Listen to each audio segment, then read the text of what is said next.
Welcome to exam सहपाठी। आज के इस हिस्ट्री के प्रैक्टिस सीरीज 15 में हम लोग मुगल साम्राज्य के दूसरे वीडियो का अध्ययन करेंगे। तो आइए इसको स्टार्ट करते हैं। सबसे पहला क्वेश्चन देखते हैं। इसका पहला पार्ट हम लोग कर चुके हैं, ठीक है।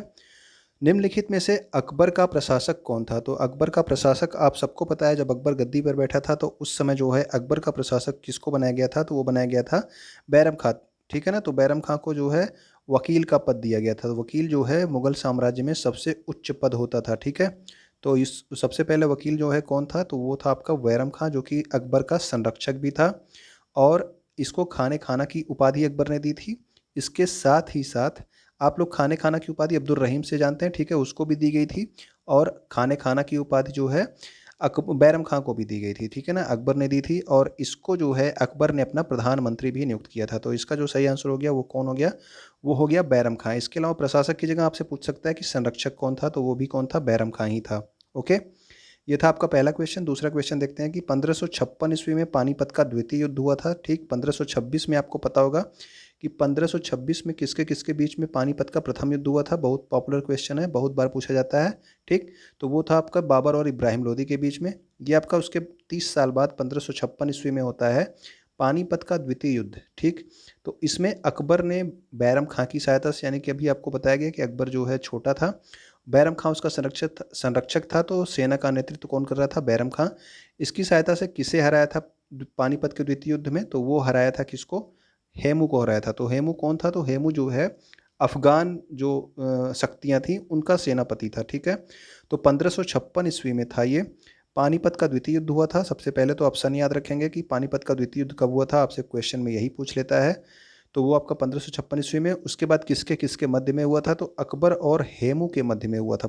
पानीपत का द्वितीय युद्ध अकबर और हेमू के मध्य में हुआ था। इस युद्ध में अकबर जो है विजयी हुआ और हेमू जो है मारा गया, ठीक है। तो इसका जो सही आंसर हो गया वो किसका है? वो हेमू का है, ठीक है। तो अकबर और हेमू के मध्य में 1556 ईस्वी में पानीपत का द्वितीय युद्ध हुआ था। तीसरा क्वेश्चन हम लोग देखते हैं। निम्नलिखित में से कौन सा अकबर के नवरत्नों में शामिल नहीं था? तो अकबर के नवरत्नों के बारे में 9 नाम आपको याद रखने जरूरी हैं, ठीक है ना। क्योंकि इस तरह से क्वेश्चन पूछ लेता है कि कौन उनके नवरत्नों में शामिल नहीं था या फिर कौन उनके नवरत्नों में शामिल था। 3 नाम ऐसे देंगे जिसमें आपको नहीं होंगे, एक नाम आपको शामिल होगा, ठीक है। तो बीरबल, आप सबको पता है कि बीरबल अकबर के नवरत्नों में शामिल थे। रहीम जो हैं ये आपके अब्दुल रहीम खान खाना है। यही जो है रहीम, अभी आपको बताया गया था, बताया कि इनको भी जो है खाने खाना की उपाधि दी गई थी। इसके अलावा जो है बैरम खां को भी खाने खाना की उपाधि दी गई थी, ठीक। उसके अलावा टोडरमल, आप सब जानते हैं कि 10 साला बंदोबस्त जो था वो जो है किसने किसकी जो है व्यवस्था थी? तो राजा टोडरमल की व्यवस्था थी। तो जो ये बैजू बावरा है ये आपका जो है आंसर जो है सही हो गया, क्योंकि ये जो है इनके नवरत्नों में शामिल नहीं था, ठीक है। तो अकबर के नवरत्नों में कौन कौन शामिल था वो सारे नाम आप लोग यहाँ पे देख लीजिए और याद रखिएगा इसको, ठीक है। तो अकबर के नवरत्नों में कौन था? अबुल फजल था, फैजी था, ठीक है, तानसेन था, बीरबल था, टोडरमल था, राजा मान सिंह थे जो कि इनके सेनापति थे, अब्दुल रहीम खाने खाना, ठीक है। तो ये देखिए अब्दुल रहीम खाने खाना थे। उसके बाद हकीम हुकाम थे और एक थे मुल्ला दो प्याजा, ठीक है। तो मुल्ला दो प्याजा, हकीम हुकाम, अब्दुल रहीम खाने खाना, राजा मान सिंह, टोडरमल, बीरबल, तानसेन, फैजी और अबुल फजल। ये नाम आप जरूर ध्यान में रखिएगा क्योंकि आपसे इस तरह से नवरत्नों से संबंधित क्वेश्चन पूछ लेता है। ओके, क्वेश्चन नंबर 4 की ओर आते हैं। मनसबदारी प्रणाली किसके द्वारा आरंभ की गई थी? तो मनसबदारी प्रणाली भी जो है ये स्टार्ट किया गया था अकबर के द्वारा। तो मनसबदारी आखिर आखिर में था क्या? ये भी आपसे पूछ लिया जाता है कि मनसबदार का मतलब मनसबदारी का क्या अर्थ है? तो मनसबदार जो थे ये एक पद होता था, ठीक है ना। जैसे कि अभी वर्तमान में ढेर सारी श्रेणियों में विभाजित हैं, छोटा अधिकारी होता है, उससे बड़ा अधिकारी होता है। तो इसी तरह से मनसब क्या होता था? मनसब भी एक पद या श्रेणी होता था। ये भी क्वेश्चन पूछा गया है कि मनसब क्या होता है, तो ये एक पद है या फिर श्रेणी है, ठीक है। आईने अकबरी में मनसबदारों की कितनी श्रेणियों का उल्लेख है? 33 श्रेणियों का उल्लेख है। तो कुल 33 प्रकार की श्रेणियों का उल्लेख किया गया है कि 33 प्रकार के मनसब होते थे। किसमें बताया गया है? आईने अकबरी में, ठीक है। और मनसब क्या है? मनसब एक पद या श्रेणी है, ठीक है। अब देखिए अगला क्वेश्चन, क्वेश्चन नंबर 5 की ओर हम लोग आते हैं। अकबर और महाराणा के बीच में हल्दी घाटी का युद्ध किस वर्ष हुआ था? तो हल्दी घाटी का युद्ध भी इंपॉर्टेंट है क्योंकि जो है महाराणा प्रताप और अकबर के बीच में ये युद्ध हुआ था, ठीक है। और ये युद्ध आप जानते हैं कब हुआ था, ये हुआ था आपका 1576 ईस्वी में, ठीक है। 1556 में क्या हुआ था, तो 1556 में पानीपत का द्वितीय युद्ध हुआ था, जो अभी अभी आपको ऊपर बताया गया, ठीक है। तो 1576 ईस्वी में आपका हल्दी घाटी का युद्ध हुआ था, कब, 1576 ईस्वी में, ठीक है। तो राणा प्रताप और अकबर के बीच में हुआ था, और इसमें जो है आपको पता होना चाहिए कि जो अकबर की सेना का नेतृत्व था ये किसने किया था, तो ये किया था राजा मान सिंह ने। तो राजा मान सिंह जो थे ये अकबर के सेनापति थे। तो इस युद्ध में अकबर की सेना का नेतृत्व किसने किया था, राजा मान सिंह ने किया था। और जो महाराणा प्रताप हैं ये भी आपसे पूछा जाता है कि ये कहाँ के राजा थे, ठीक है। ये बहुत कंफ्यूज करता है क्योंकि वहाँ पे चित्तौड़, मारवाड़, इस तरह के नाम जो है आपको मिल जाते हैं, तो आप ऑप्शन में कंफ्यूज हो जाते हैं। तो ये आप याद रखना कि महाराणा प्रताप मेवाड़ के राजा थे। इसके अलावा जो है राणा सांगा के बारे में भी आपसे पूछा जाता है कि राणा सांगा कहाँ के राजा थे, ठीक है। तो राणा सांगा के बारे में आपको पिछले वाले वीडियो में बताया गया था कहाँ के राजा थे। अगर आपको याद हो तो आप लोग कमेंट करके बताइएगा उसका आंसर, ठीक है, राणा सांगा के बारे में। ओके, अगला क्वेश्चन हम लोग देखते हैं, क्वेश्चन नंबर 6 के बारे में। आईने दहसाला या जब्ती प्रणाली या टोडरमल बंदोबस्त। ये आप टोडरमल बंदोबस्त आप लोगों ने सुना होगा, ठीक है ना। इसका नाम आईने दहसाला भी है और इसी को जो है जब्ती प्रणाली भी कहते हैं। कभी कभी क्वेश्चन ये पूछ लेता है कि जो टोडरमल बंदोबस्त है वो किस पर आधारित है, तो वो आधारित है किस पर, जब्ती पर, ठीक है ना। तो ये भी आप जरूर याद रखना इस ये वाला आंसर कि टोडरमल बंदोबस्त किस पर आधारित है, तो टोडरमल बंदोबस्त जो है जब्ती पर आधारित है, ठीक। तो जब्ती प्रणाली, आईने दसाला या टोडरमल बंदोबस्त, ये तीनों एक ही है। ओके, तो ये किसके द्वारा शुरू की गई थी, तो आप सबको पता हो जाएगा ये किसके द्वारा, टोडरमल के द्वारा शुरू की गई थी, ठीक है। तो ये टोडरमल जो थे ये अकबर के वित्त मंत्री थे, ठीक है। अर्थ मंत्री या फिर वित्त मंत्री दोनों एक ही होता है। तो अकबर के जो है वित्त मंत्री कौन थे, तो ये थे राजा टोडरमल। ओके, क्वेश्चन नंबर 7 की ओर आते हैं। अकबर द्वारा इबादत खाना का निर्माण कहाँ पर करवाया गया, तो इबादत खाना का निर्माण करवाया गया था, अकबर ने करवाया था। उसमें जो है क्या था कि विभिन्न धर्मों के लोग आकर के इसमें शास्त्रार्थ करते थे, ठीक है ना, अपने धर्मों के बारे में चर्चा करते थे। ये बनवाया गया था कहाँ पे, तो ये बनवाया गया था फतेहपुर सीकरी में। तो फतेहपुर सीकरी का जो है स्थापना किसने करा था, तो ये करा था अकबर ने, ठीक। तो वहाँ पर जो है इबादत खाना का भी निर्माण कराया गया। अकबर ने दार्शनिक और धर्मशास्त्रीय विषयों पर वाद विवाद के लिए अपनी राजधानी, ठीक है। तो अकबर की अगर राजधानी पूछ लिया जाएगा कि अकबर के समय में राजधानी कहाँ थी, तो वो कहाँ थी, वो थी आपकी फतेहपुर सीकरी, ठीक है। तो याद रखना आप लोग, फतेहपुर सीकरी में 1575 ईस्वी में इबादत खाना का निर्माण कराया। तो 1575 ईस्वी में इबादत खाने का निर्माण करवाया गया था, किसके द्वारा, अकबर के द्वारा। कहाँ पे, फतेहपुर सीकरी में। ओके, तो ये वाला क्वेश्चन आपको क्लियर हो गया होगा। अगला क्वेश्चन देखते हैं, फतेहपुर सीकरी में अकबर द्वारा बुलंद दरवाजा किस विजय की स्मृति में बनवाया गया। तो ये भी एक इम्पॉर्टेंट क्वेश्चन है, बहुत बार पूछा जा चुका है, आप लोग याद रखिएगा। तो फतेहपुर सीकरी में जो बुलंद दरवाजा है वो किस विजय की स्मृति में बनवाया गया है, गुजरात, खानदेश, अहमदनगर या फिर बरार। तो इसका जो सही आंसर है ये आपका है कौन सा, गुजरात। तो गुजरात विजय के उपलक्ष्य में जो है बनवाया था बुलंद दरवाजा किसने, अकबर ने। कहाँ पे, फतेहपुर सीकरी में, ठीक है। तो गुजरात विजय के उपलक्ष्य में अकबर ने फतेहपुर सीकरी में बुलंद दरवाजे का निर्माण करवाया था। ओके, तो ये वाला आपको क्लियर हो गया। अगला देखते हैं, क्वेश्चन नंबर 9 की ओर हम लोग देखते हैं।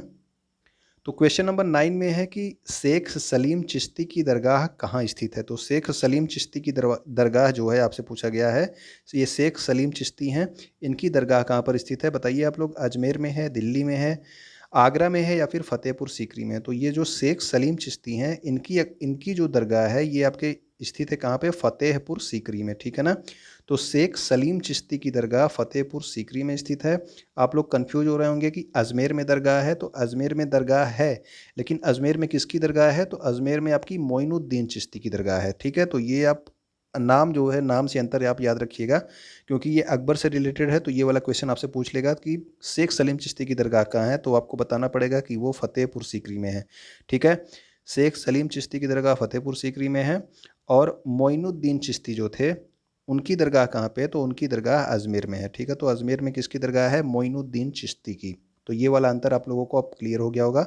अब देखते हैं हम लोग आगे, अकबर ने दीन इलाही की स्थापना कब की थी। तो दीन इलाही जो है आपको पता है कि एक पंथ जो है चलाया था अकबर ने, ठीक है। सर्वधर्म समभाव के लिए, मतलब सभी धर्मों में समान भावना के लिए एक धर्म की स्थापना की थी उन्होंने, एक पंथ की स्थापना जिसका नाम था दीन इलाही। और इसकी जो है स्थापना की थी कब, 1582 ईस्वी में, ठीक है ना। तो ये सन जो है आपसे पूछ लिया जाता है कि दीन इलाही की स्थापना कब की गई थी अकबर के द्वारा, तो ये हुई थी 1582 ईस्वी में।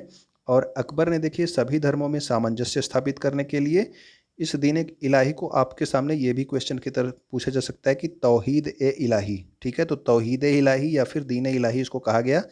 इस नाम से नए पंथ की स्थापना की थी 1582 ईस्वी में, किसने? अकबर ने। ओके। और सबसे पहले जो है ये दीन इलाही किसने माना था, ये भी आपसे क्वेश्चन पूछा गया है। तो सबसे पहले जो जो हिंदू था वो कौन था? वो आपका बीरबल था, ठीक है ना। तो ये आपका एकमात्र था जो जिसने जो है अकबर के दीन इलाही को स्वीकार किया था। ओके। अगला हम लोग देखते हैं क्वेश्चन नंबर 11 की ओर। किस मुगल बादशाह के काल को हिंदी साहित्य का स्वर्ण युग कहा जाता है? अगर आपसे पूछा जाए कि हिंदी साहित्य का स्वर्ण युग किसको कहा जाता है, किस मुगल बादशाह के काल को, तो वो कौन होगा? तो वो होगा आपका अकबर, ठीक है ना। तो अकबर के समय में जो है अब्दुल रहीम खान खाना ने ढेर सारी कविताओं का, इन सब चीज़ों का निर्माण किया था। तो इसके युग को क्या कहा जाता है? हिंदी साहित्य का स्वर्ण युग कहा जाता है, ठीक। तो मुगल बादशाह अकबर के शासनकाल को हिंदी साहित्य का स्वर्ण युग कहा जाता है, ये आप याद रखना। अगर आपको याद हो कि जहांगीर के शासनकाल को क्या कहा जाता है तो आप लोग बताइएगा, और शाहजहां के शासनकाल को क्या कहा जाता है इसको भी आप बताइएगा, किस चीज़ का स्वर्ण युग है जहांगीर का शासनकाल और शाहजहां का शासनकाल, ठीक है। हिंदी साहित्य का स्वर्ण युग अगर आपसे पूछा जाएगा तो मुगल बादशाहों में किसका नाम लेंगे आप लोग? अकबर का।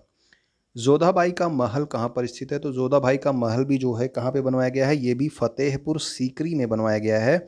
और इस क्वेश्चन को मैंने इसलिए लिया है क्योंकि फतेहपुर सीकरी में कई ढेर सारे महल बने हैं, जिसमें जो जोधाबाई का महल है ये सबसे बड़ा महल है, ठीक है ना। तो सबसे बड़ा महल है, इसीलिए मैंने इसको यहाँ पे लिया है। तो आप याद रखना कि जोधाबाई का महल कहाँ पे है, तो वो आपके फतेहपुर सीकरी में है। और जोधाबाई का महल ही फतेहपुर सीकरी का सबसे बड़ा महल है, ठीक है। इसके अलावा अकबर ने भी जो है फतेहपुर सीकरी में दीवाने आम, दीवाने खास, इनका निर्माण करवाया है, ठीक है ना, फतेहपुर सीकरी में ही। पंचमहल भी यहाँ पे है। ओके। अकबरनामा किस भाषा में लिखा गया है? तो अकबरनामा जो है आप सब जानते हैं कि अकबरनामा आपका लिखा गया था किस भाषा में? तो ये आपके फारसी भाषा में लिखा गया है। और किसने लिखा है? तो वो लिखा है अबुल फजल ने, ठीक है। तो फारसी भाषा में लिखा गया था। इसके अलावा अगर आपको पता हो कि बाबरनामा किस भाषा में लिखा गया है, ठीक है, बाबरनामा किस भाषा में लिखा गया है, और आपका हुमायूं नामा किस भाषा में लिखा गया है, तो आप लोग कमेंट करके बताइएगा, क्योंकि आपने पिछले वीडियो में इसको देखा है, ठीक है। बाबरनामा और हुमायूं नामा को आप लोग कमेंट करके ज़रूर बताइएगा किस भाषा में लिखा गया है, और किसने लिखा है ये भी बता देंगे तो अच्छा होगा। ओके। तो अकबरनामा अबुल फजल द्वारा फारसी भाषा में लिखा गया है, और इसके 3 भाग हैं। ये भी याद रखना कि जो अकबरनामा है इसके 3 भाग हैं। इसका जो तीसरा भाग है इसी को क्या बोला जाता है? आईने अकबरी। तो आईने अकबरी भी पूछ लिया जाता है कि आईने अकबरी किसने लिखा है, तो वो भी किसने लिखा है? तो वो भी लिखा है अबुल फजल ने ही लिखा है, ठीक है। तो आईने अकबरी भी अबुल फजल ने लिखा है। ये तीसरा भाग होता है किसका? अकबरनामा का, ठीक है। तो ये आपका 13 क्वेश्चन था। हम लोग 14 की ओर देखते हैं। अकबर का मकबरा कहाँ पे स्थित है? तो मकबरा जो है अधिकतर पूछ लिया जाता है, इन मुगल बादशाहों का मकबरा अधिकतर पूछ लिया जाता है, और शेरशाह का भी पूछा जाता है, इसलिए शेरशाह का भी आपको बताया जा चुका है। तो अकबर का जो मकबरा है ये आपके सिकंदरा में स्थित है, ठीक है। तो सिकंदरा जो है आगरा के पास है, उत्तर प्रदेश में। तो सिकंदरा में क्या स्थित है, किसका मकबरा? तो अकबर का मकबरा है सिकंदरा में। और इस मकबरे में 5 मंजिलें हैं, ठीक है ना। तो इस मकबरे में कितनी मंजिलें हैं? 5 मंजिलें हैं। और जिसमें जो पहली मंजिल पे जो मकबरा है वो इसका असली मकबरा है, ठीक है। अगला आपका है क्वेश्चन नंबर 15। रज्मनामा किसकी फारसी अनुवाद है? तो रज्मनामा एक पुस्तक जो है, किसका जो है अनुवाद किया गया फारसी में? रामायण का, महाभारत का, अथर्ववेद का, या फिर राजतरंगिणी का? तो इसका क्या आंसर होगा आप लोग बताइएगा। तो ये जो रज्मनामा है ये महाभारत का अनुवाद था फारसी भाषा में, ठीक है। तो अकबर के ही आदेश से, ठीक है, अकबर के ही आदेश से रामायण का, महाभारत का, इन सब का फारसी में अनुवाद किया गया था, ठीक है ना। तो अकबर ने जो है इसके लिए एक अनुवाद विभाग की भी स्थापना की थी, जिसका प्रमुख कौन था? फैजी। फैजी आपको बताया गया कौन था? तो फैजी था आपका नवरत्न था, ठीक है ना। इनके नवरत्नों में शामिल था फैजी, ठीक। तो उसकी अध्यक्षता में एक अनुवाद विभाग की स्थापना की थी, जिसमें रामायण, महाभारत और जो है कई चीज़ों का जो है क्या किया गया? अनुवाद किया गया। किस भाषा में? फारसी भाषा में, ठीक है ना। तो ये आप याद रखना कि जो रज़्मनामा थी, रज़्मनामा किसका अनुवाद है, ये बहुत बार पूछा जा चुका है, इसलिए आपसे पूछा गया, यहाँ पे बताया जा रहा है कि अकबर के ही आदेश से महाभारत का फ़ारसी अनुवाद रज़्मनामा के नाम से किया गया। तो रज़्मनामा किसका अनुवाद है, तो ये है महाभारत का फ़ारसी अनुवाद। ओके, क्वेश्चन नंबर 16 देखते हैं कि मुगल सम्राट अकबर की अंतिम विजय थी, तो अंतिम विजय उसकी कहाँ पे थी, अंतिम अभियान वो कहाँ पे था, कहाँ पे लड़ा था, असीरगढ़, खानदेश, अहमदनगर या फिर कांधार में। तो इसका जो सही आंसर है ये आपका क्या है, असीरगढ़। ठीक है ना, तो इसका असीरगढ़ है। मुगल सम्राट अकबर की अंतिम विजय कहाँ पे हुई थी, तो ये अंतिम विजय इसकी हुई थी असीरगढ़ में। ठीक है, तो असीरगढ़ का जो अभियान था वो अकबर के जीवन का अंतिम अभियान था। ओके, तो ये आपका जो है वीडियो के लिए ये इतना कंप्लीट हो गया है। अब अगर आपको देखिए आप लोग कहाँ के, आप लोग यूट्यूब पे तो हैं ही हैं, इंस्टाग्राम पे, टेलीग्राम पे या फिर फेसबुक पे भी एग्ज़ाम्स FRT को फॉलो कर सकते हैं। ठीक है ना, इसके अलावा वीडियो को आप लोग लाइक कर दिया कीजिए, वीडियो को अपने दोस्तों के पास ज़रूर शेयर कर दिया कीजिए। ठीक है, तो आपके फ्रेंड्स लोग भी थोड़ा सा क्या हो जाएंगे, खुश हो जाएंगे। ओके, तो वो लोग भी खुश हो जाएंगे और ये वीडियो देख के, ठीक, तो उनको भी थोड़ा सा फ़ायदा हो जाएगा। तो वीडियो देखने के लिए आपका बहुत बहुत धन्यवाद।